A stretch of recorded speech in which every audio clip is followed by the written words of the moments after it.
Imagine you're playing a game. It feels smooth. It feels great. You're having fun. Then you turn on the FPS counter. 144, 138, 132. And suddenly, something feels wrong.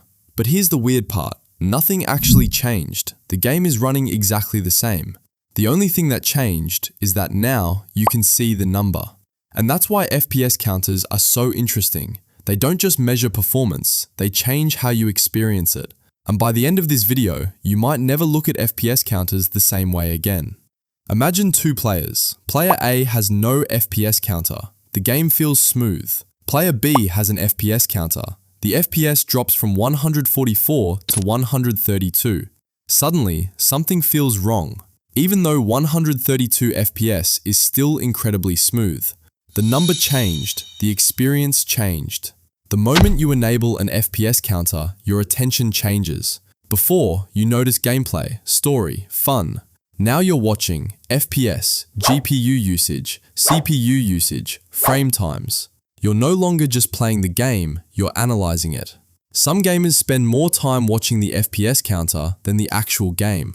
But this isn't the weirdest part. Have you ever done this? The game feels smooth. You turn on the FPS counter, it says 85.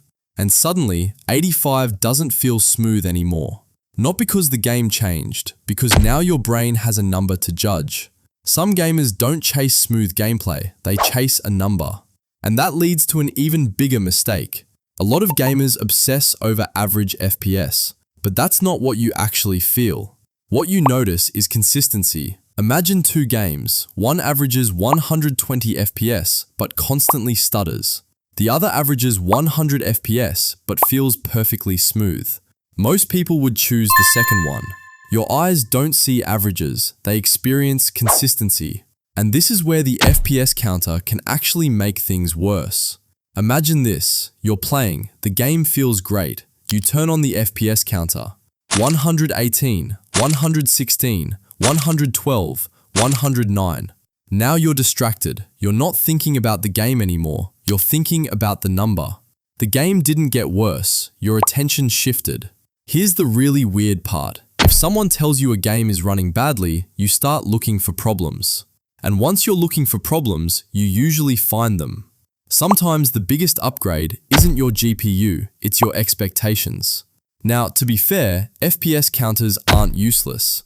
In competitive games, they can help find problems, spot bottlenecks, reduce latency. The problem starts when measuring performance becomes more important than enjoying performance. So next time your FPS drops, ask yourself something. Did the game actually get worse? Or did you just notice the number?